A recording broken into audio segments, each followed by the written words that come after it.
Dears, welcome to Neetha's taste land. ഞാൻ നീത രാജീവ്. അപ്പോൾ ഇങ്ങനെ ഒരു ഇൻട്രോ പറയുമ്പോൾ തന്നെ കുറേ പേർക്കൊക്കെ കാര്യം മനസ്സിലായിട്ടുണ്ട്.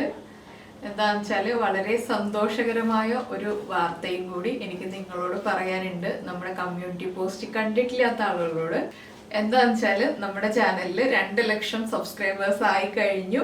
അപ്പോൾ നമ്മുടെ കേരളത്തിലെ സ്ഥിതി അത്രയ്ക്ക് അങ്ങോട്ട് ബെറ്റർ ആയിട്ടില്ല. കുറേ പ്രശ്നങ്ങളൊക്കെ ഒതുങ്ങി തുടങ്ങി. കുറേ സ്ഥലത്ത് നിന്ന് നമുക്ക് ആശ്വാസകരമായ വാർത്തകളൊക്കെ കേട്ടു തുടങ്ങുന്നുണ്ട്. പക്ഷെ ഈ ഒരു സന്തോഷം എന്ന് പറഞ്ഞാൽ ഈ നമുക്ക് 2 ലക്ഷം, നമ്മുടെ ഫാമിലി 2 ലക്ഷം മെമ്പേഴ്സ് ആയി എന്നുള്ളൊരു സന്തോഷം ഞാൻ ഏറ്റവും ആദ്യം ഷെയർ ചെയ്യേണ്ടത് നിങ്ങളുടെ അടുത്താണ്. അതുകൊണ്ടാണ് അപ്പോൾ ഞാൻ ഇങ്ങനെ ഒരു സാഹചര്യത്തിലാണെങ്കിലും ഈ ഒരു കാര്യവും കൂടി പറയുന്നത്. അപ്പോൾ നിങ്ങളുടെ എല്ലാവരുടെയും സപ്പോർട്ട് കൊണ്ട് മാത്രമാണ് നമ്മൾ ഓരോ ദിവസവും അടുത്തടുത്ത ഒരു ലെവലിലേക്ക് എത്തുന്ന ഓരോ പടികൾ കയറിക്കൊണ്ടിരിക്കുന്നത്. അത്രയും വലിയ സപ്പോർട്ട് എല്ലാവരും തരുന്നുണ്ട്. പിന്നെ ഞാൻ ഇന്ന് ലൈവ് ചെയ്യണമെന്നൊക്കെ വിചാരിച്ചിരുന്നതാണ്, പക്ഷെ ലൈവ് ചെയ്യാൻ പറ്റിയ സാഹചര്യം ഒന്നും ആയിരുന്നില്ല. അതുകൊണ്ട് ലൈവ് ഒക്കെ ഉപേക്ഷിച്ചു. നമുക്ക് പറ്റിയാൽ അടുത്തൊരു ദിവസം ലൈവ് ചെയ്യാം കേട്ടോ. എന്താണെന്ന് വെച്ചാൽ എനിക്ക് എപ്പോൾ സന്തോഷമുള്ള കാര്യങ്ങൾ ഉണ്ടായാലും അതിനിടയിൽ കൂടെ സങ്കടമുള്ള കാര്യങ്ങൾ ഇടയ്ക്ക് വരും. 1 ലക്ഷം സബ്സ്ക്രൈബേഴ്സ് ആയപ്പോൾ എനിക്ക് തലവേദന കൊണ്ട് തീരെ വയ്യായിരുന്നു. ഇന്ന് 2 ലക്ഷം വൈകിട്ട് ഒരു 4:30 ആയപ്പോൾ ആയതാണ്.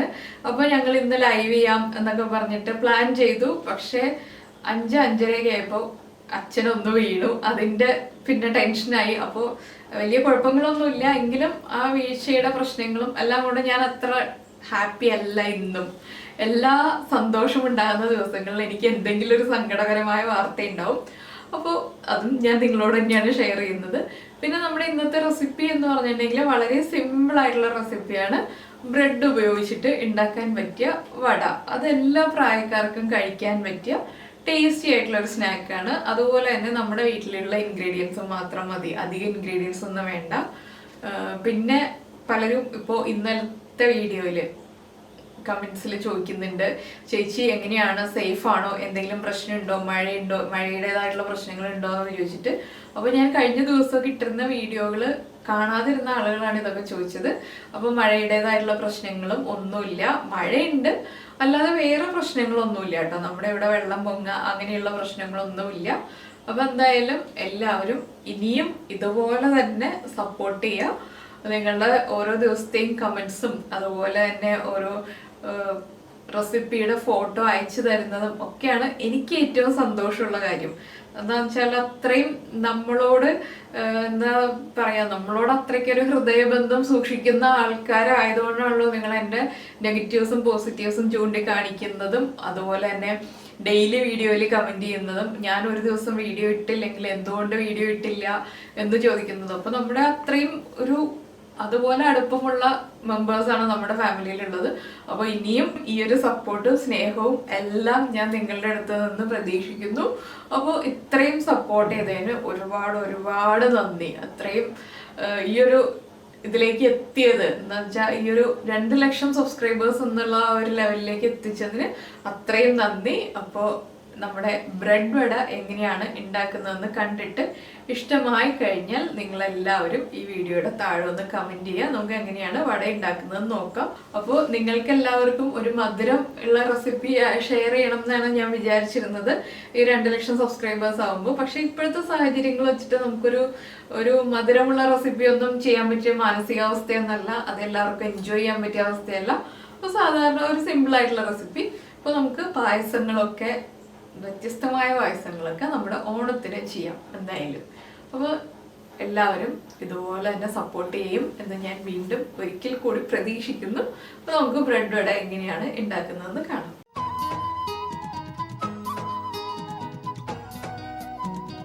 നമുക്ക് നമ്മുടെ ഇൻഗ്രീഡിയൻസ് നോക്കാം. ഞാനിപ്പോൾ ബ്രെഡ് എടുത്തിട്ടുണ്ട്, അതുപോലെ തന്നെ അരിപ്പൊടി, റവ, ഇത് ബേക്കിംഗ് പൗഡറാണ്, ബേക്കിംഗ് സോഡയല്ല. പിന്നെ തൈര്, പച്ചമുളക്, ഇഞ്ചി, കുറച്ച് വേപ്പില, ഒരു സവോള, ഇത്രയാണ് എടുത്തിട്ടുള്ളത്. ഇതിലേക്ക് നമ്മൾ തൈര് ചേർക്കുന്നത് എന്താണെന്ന് വെച്ചാൽ തൈരും ബേക്കിംഗ് പൗഡറും കൂടി വരുമ്പോൾ നമ്മുടെ വട നല്ല സോഫ്റ്റ് ആയി കിട്ടും. ബേക്കിംഗ് സോഡയാണെങ്കിൽ പൊങ്ങി വന്നിട്ട് പൊട്ടി വിടർന്നു പോകും. ബേക്കിംഗ് പൗഡർ ആകുമ്പോൾ പൊങ്ങി വരുള്ളൂ, പൊട്ടി പോവില്ല. അതുകൊണ്ടാണ് ബേക്കിംഗ് പൗഡർ തന്നെ എടുക്കുന്നത്. പിന്നെ റവ എടുക്കുന്നത് ഒരു ക്രിസ്പിനെസ്സിന് വേണ്ടിയിട്ടാണ്. അരിപ്പൊടി ചേർക്കുന്നത് എന്താണെന്ന് വെച്ചാൽ നമുക്ക് കറക്റ്റ് ഷേപ്പ് ആക്കി ഒന്ന് ബലം വരാൻ വേണ്ടിയിട്ടാണ് ഈ വടയ്ക്ക്. അപ്പോൾ അരിപ്പൊടിക്ക് പകരം മൈദപ്പൊടി ചേർത്തിട്ടുണ്ടെങ്കിൽ അത്രയ്ക്ക് അങ്ങോട്ട് പെർഫെക്റ്റ് ആവില്ല. പിന്നെ ചെയ്യാൻ പറ്റുന്നത് നമുക്ക് കടലമാവ് ചേർക്കുക എന്നുള്ളതാണ്. അപ്പോൾ കടലമാവോ അരിപ്പൊടിയോ ചേർക്കാം. ഇതിപ്പോൾ അപ്പത്തിൻ്റെ പാകത്തിൽ വറുത്തെടുത്ത അരിപ്പൊടിയാണ്. അപ്പോൾ ആദ്യം നമുക്ക് ഈ സവോളയും ഇഞ്ചിയും പച്ചമുളകും ഒന്ന് കട്ട് ചെയ്തെടുക്കാം. അതിനുശേഷം ബാക്കിയെല്ലാം ചേർത്ത് മിക്സ് ചെയ്യാം. അപ്പോൾ നമ്മളിപ്പോൾ നമ്മുടെ സവോളയും പച്ചമുളകും ഇഞ്ചിയും എല്ലാം മുറിച്ചെടുത്തിട്ടുണ്ട്. ഇതിലേക്ക് ഈ വടയ്ക്ക് കളർ വേണമെന്നുണ്ടെങ്കിൽ മഞ്ഞൾപ്പൊടിയൊക്കെ ചേർക്കാം കേട്ടോ. ഞാനിപ്പോൾ മഞ്ഞൾപ്പൊടിയൊന്നും ചേർക്കുന്നില്ല. നമ്മൾ സാധാരണ ഉഴുന്നവടയൊക്കെ ഉണ്ടാക്കുമ്പോൾ മഞ്ഞൾപ്പൊടി ചേർക്കില്ലല്ലോ, അതുപോലെ തന്നെയാണ് ചെയ്യുക. ഇനിയിപ്പോൾ നമുക്ക് ഈ ബ്രെഡ് ഒന്ന് പൊടിച്ചെടുക്കാം. പൊടിച്ചെടുക്കാന്ന് വെച്ചിട്ടുണ്ടെങ്കിൽ മിക്സിയിലൊന്നും പൊടിച്ചെടുക്കേണ്ട ആവശ്യമില്ല. ഇതുപോലെ ചെറിയ പീസുകളാക്കി എടുത്താൽ മതി. എന്താണെന്ന് വെച്ചാൽ നമ്മളെല്ലാം ചേർത്ത് കുഴച്ചാണ് എടുക്കുക. അപ്പോൾ മിക്സിയിൽ ബ്രെഡ് ക്രംസ് പൊടിക്കുന്ന പോലെ പൊടിച്ചെടുക്കേണ്ട ആവശ്യമില്ല. ഇതിലേക്ക് നമുക്ക് ആദ്യം ഉപ്പ് ചേർക്കാം. പിന്നെ നമ്മൾ ചേർക്കുന്നത് നമ്മുടെ ബേക്കിംഗ് പൗഡറാണ്. 1/4 ടീസ്പൂൺ ബേക്കിംഗ് പൗഡർ ചേർക്കുന്നുണ്ട്. അതുപോലെ തന്നെ 1/4 കപ്പ് റവ. ഇത് വറുത്ത റവയാണ് കേട്ടോ. അപ്പോൾ എന്താണെന്ന് വെച്ചാൽ വറുത്തതാണെന്ന് ഞാൻ എടുത്തു പറയുന്നത് എന്താണെന്ന് വെച്ചാൽ വെള്ളത്തിൻ്റെ അളവ് വ്യത്യാസം ഉണ്ടാവും വറുക്കാത്ത റവയും വറുത്ത റവയും എടുക്കുമ്പോൾ. അതുപോലെ തന്നെയാണ് അരിപ്പൊടിയുടെ കാര്യം. വറുത്ത അരിപ്പൊടിയാണെങ്കിൽ ഇടിയപ്പത്തിൻ്റെ പാകത്തിലൊക്കെ വറുത്തതാണെങ്കിൽ വെള്ളത്തിൻ്റെ അളവ് വ്യത്യാസം വരും. പിന്നെ നമ്മൾ മുറിച്ച് വെച്ചിരിക്കുന്ന പച്ചമുളകും ഇഞ്ചിയും സവോളയും എല്ലാം ചേർക്കുക.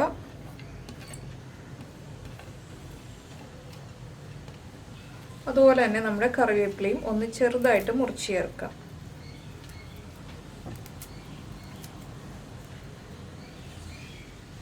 ഇനി ഇതിലേക്ക് നമുക്ക് തൈര് ചേർക്കാം. തൈര് ചേർക്കുമ്പോൾ അധികം പുളിയുള്ള തൈരാണെങ്കിൽ 1 ടീസ്പൂൺ ചേർക്കുക. പുളി കുറവാണെങ്കിൽ 2 ടീസ്പൂൺ ചേർക്കാം.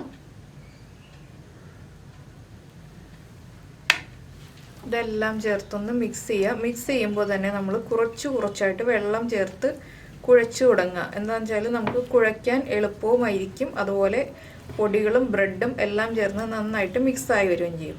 ഞാനിപ്പോൾ ഒരു 4 ടീസ്പൂൺ വെള്ളം ആദ്യം ചേർക്കുന്നുണ്ട്.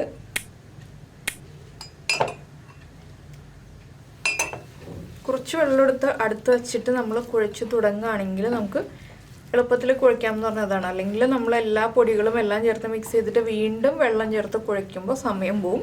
അതുപോലെ തന്നെ നിങ്ങൾ വീട്ടിൽ ചെയ്യുമ്പോൾ ഈ സമയത്ത് തന്നെ എണ്ണ ചൂടാക്കാൻ വെച്ചോളൂ. ഇത് കുഴച്ചിട്ട് അധിക സമയം വയ്ക്കണ്ട. എന്താണെന്ന് വെച്ചിട്ടുണ്ടെങ്കിൽ നമ്മൾ റവ ചേർത്തിട്ടുണ്ടെങ്കിൽ റവ ഇതുപോലെ നമ്മൾ കുഴച്ച് വരുമ്പോൾ സോക്കായിക്കോളും. പക്ഷേ അധിക സമയം വെച്ചിട്ടുണ്ടെങ്കിൽ ഈ മാവിൻ്റെ കൺസിസ്റ്റൻസി വ്യത്യാസം വരും. അപ്പോൾ വീണ്ടും പൊടികൾ ആഡ് ചെയ്യേണ്ടി വരും. അപ്പോൾ ഞാൻ എന്താ ഇതുപോലെ ഈ ഒരു കൺസിസ്റ്റൻസിയിൽ കുഴച്ചെടുത്തിട്ടുണ്ട്. നമ്മുടെ ബ്രെഡും സവോളയും എല്ലാം ചേർത്ത് ഏകദേശം ഒരു 3/4 കപ്പ് വെള്ളം ചേർത്തിട്ടുണ്ട് കേട്ടോ. നമ്മൾ എടുക്കുന്ന തൈരിൻ്റെ കൺസിസ്റ്റൻസി അനുസരിച്ച് വെള്ളത്തിൻ്റെ അളവിൽ വ്യത്യാസം വരും. എന്താണെന്ന് വെച്ചാൽ ഞാൻ ഫ്രിഡ്ജിൽ വെച്ചിരുന്ന കട്ട തൈരാണ് എടുത്തിരുന്നത്. നിങ്ങളെടുക്കുമ്പോൾ കട്ട തൈരല്ല, കുറച്ച് ലൂസായിട്ടുള്ള തൈരാണെങ്കിൽ വെള്ളത്തിൻ്റെ അളവിൽ വ്യത്യാസം വരും. അപ്പോൾ ഓരോ സ്പൂണായിട്ട് തന്നെ വെള്ളം അളന്ന് ചേർക്കായിരിക്കും എപ്പോഴും നല്ലത്. ഇല്ലെങ്കിൽ ഒരു 1/4 കപ്പ് ആദ്യം ഒഴിക്കുക. അതിനുശേഷം കുഴച്ചിട്ട് പിന്നെ ആവശ്യമായിട്ട് വരുന്നതനുസരിച്ച് വെള്ളം ചേർക്കുക. ഇപ്പോൾ നമുക്ക് എണ്ണ ചൂടാക്കിയിട്ട് ഇതൊന്നിനി വടയായിട്ട് പൊരിച്ചെടുക്കാം. ഇപ്പോൾ നമ്മുടെ എണ്ണ നന്നായിട്ട് ചൂടായിട്ടുണ്ട്. അപ്പോൾ നമ്മൾ സാധാരണ ഉഴുന്നുവടയൊക്കെ ഉണ്ടാക്കുമ്പോൾ വെള്ളത്തിലാണ് കൈ ഡിപ്പ് ചെയ്തിട്ട് നമ്മുടെ മാവ് മിക്സ് ചെയ്തത് എടുക്കുന്നത്. എന്നിട്ട് ഷേപ്പാക്കിയിട്ട് എണ്ണയിലേക്ക് ഇടാണ് ചെയ്യുക. ഇതാകുമ്പോൾ നമ്മൾ കുറച്ച് എണ്ണ കയ്യിൽ തടവുക. ഇല്ലെങ്കിൽ നമ്മുടെ മിക്സിൻ്റെ ആ ഒരു കൺസിസ്റ്റൻസി മാറിപ്പോവും, വെള്ളത്തിൻ്റെ അളവ് കൂടിപ്പോവും. അപ്പോൾ 2 കൈയിലും എണ്ണ തടവിയിട്ട് നമുക്ക് ഏത് വലിപ്പത്തിലുള്ള വടകൾ വേണം എന്നുള്ളതനുസരിച്ച് നമ്മൾ മിക്സ് ചെയ്ത് വെച്ചിരിക്കുന്ന മാവ് എടുക്കുക. അധികം തിക്നെസ് ഇല്ലാതെ ഒന്ന് പരത്തിയെടുക്കുക കേട്ടോ. അധികം തിക്നെസ് വേണ്ട. അതിനുശേഷം നമ്മൾ ഉഴുന്നുവടയ്ക്ക് ചെയ്യുന്ന പോലെ തന്നെ നടുഭാഗത്തൊരു കുഴിവുണ്ടാക്കിയിട്ട് ഇതുപോലെ എണ്ണയിലേക്ക് ഇട്ടിട്ട് ഫ്രൈ ചെയ്തെടുക്കുക. ലോ ഫ്ലെയിമിൽ വയ്ക്കുക. എണ്ണ നന്നായിട്ട് ചൂടായി കഴിയുമ്പോൾ ഫ്ലെയിം കുറച്ച് ലോ ഫ്ലെയിമിൽ വെച്ചിട്ട് ഫ്രൈ ചെയ്യുക. പിന്നെ ഇതിലൊരു കാര്യം എന്താണെന്ന് വെച്ചാൽ നമ്മൾ ആ ബ്രെഡിൻ്റെ സൈഡ്സ് ഒന്നും കട്ട് ചെയ്ത് കളയാത്തത് കൊണ്ട് തന്നെ ആ ഒരു ബ്രൗൺ ഷെയ്ഡ് വരും. അപ്പോൾ ആ ഷെയ്ഡ് വേണ്ടാന്നുണ്ടെങ്കിൽ 4 സൈഡും ബ്രെഡിൻ്റെ കട്ട് ചെയ്തിട്ട് നമ്മൾ ഇതുപോലെ കുഴച്ചെടുക്കുക. അപ്പോൾ അതുണ്ടെങ്കിലും ഇല്ലെങ്കിലും വലിയ വ്യത്യാസമൊന്നുമില്ല. ടേസ്റ്റൊക്കെ സെയിം തന്നെയാണ്. കളറിൽ മാത്രമേ ചെറിയ വ്യത്യാസം ഉണ്ടാവുള്ളൂ. അതുകൊണ്ടാണ് ഞാനത് കളയാതിരുന്നത്. പിന്നെ ഇത് ഇട്ടിട്ട് ഉടനെ തന്നെ തിരിച്ചിടരുത്. ഒന്ന് കുക്കായി വരുമ്പോൾ അടുത്ത സൈഡിലേക്ക് തിരിച്ചിടാം.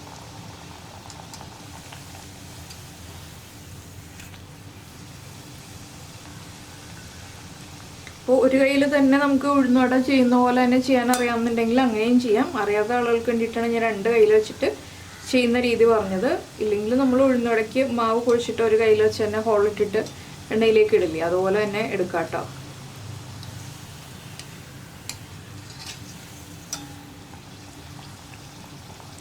ഇടയ്ക്ക് ഒന്ന് തിരിച്ചിട്ട് കൊടുക്കുക. 2 സൈഡും ഒരുപോലെ ഒന്ന് കളർ ചേഞ്ചായി കുക്കായി വരുമ്പോൾ നമുക്ക് എണ്ണയിൽ നിന്ന് മാറ്റാം.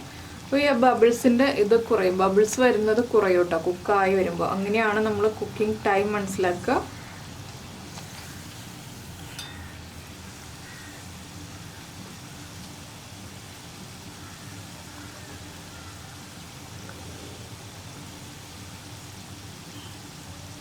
ഇത് നമ്മുടെ ഉഴുന്നോട പോലെ തന്നെ തക്കാളി ചട്നിയോ സാമ്പാറോ അതുപോലെ തന്നെ തേങ്ങ ചട്നിയോ ഒക്കെ ചേർത്ത് കഴിക്കാൻ വളരെ ടേസ്റ്റിയാണ്.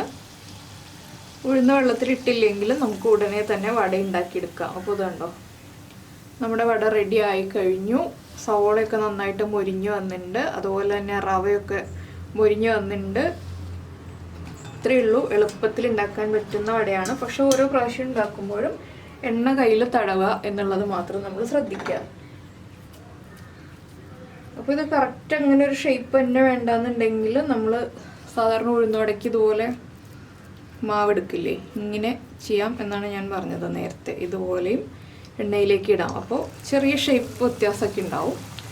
അപ്പോൾ 2 കൈയും ഉപയോഗിക്കേണ്ട. അപ്പോൾ ഇതുപോലെ നമുക്ക് വടയെല്ലാം പൊരിച്ചെടുക്കാം. അപ്പോൾ 2 or 3 എണ്ണം ഒരുമിച്ചിട്ടിട്ട് ഫ്രൈ ചെയ്യണമെന്നുണ്ടെങ്കിൽ കൂടുതൽ എണ്ണ വെച്ചിട്ട് ഫ്രൈ ചെയ്യുക, അത്രയേ ഉള്ളൂ. അപ്പോൾ ഞാനിതൊക്കെ പൊരിച്ചെടുക്കട്ടെ. അപ്പോൾ നമ്മുടെ ടേസ്റ്റി ആയിട്ടുള്ള ബ്രെഡ് വടയൊക്കെ റെഡി ആയിക്കഴിഞ്ഞു. എല്ലാവർക്കും, ബാച്ചിലേഴ്സിനാണെങ്കിലും വീട്ടമ്മമാർക്കാണെങ്കിലും വളരെ എളുപ്പത്തിൽ ഉണ്ടാക്കാൻ പറ്റിയ റെസിപ്പിയാണ്.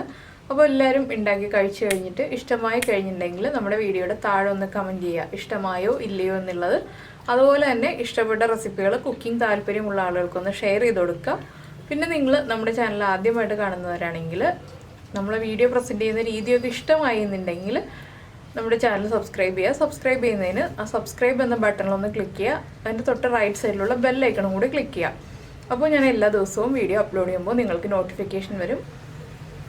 അപ്പോൾ നമ്മുടെ ബ്രെഡ് വട ഇൻസൈഡ് ഇത് കണ്ടോ നന്നായിട്ട് കുക്കായിട്ടുണ്ട്. അതുപോലെ തന്നെ പുറമേ നല്ല ക്രിസ്പിയാണ്. അപ്പോൾ ഇൻസൈഡ് കുക്കായിട്ടുണ്ടോ ഇല്ലയോ എന്ന് നിങ്ങൾക്ക് ഡൗട്ട് തോന്നേണ്ട ആവശ്യമില്ല. നമ്മൾ ലോ ഫ്ലെയിമിൽ ഫ്രൈ ചെയ്യുമ്പോൾ എപ്പോഴും ഇൻസൈഡ് കറക്റ്റായിട്ട് കുക്കായിട്ടുണ്ടാവും. പിന്നെ അരിപ്പൊടിയും റവയൊക്കെ ചേർത്തുകൊണ്ട് തന്നെ പുറം നല്ല ക്രിസ്പിയാണ്. അപ്പോൾ എന്തായാലും നമുക്ക് നമ്മുടെ അടുത്ത റെസിപ്പിയുമായിട്ട് അടുത്ത ദിവസം കാണാം. ബൈ.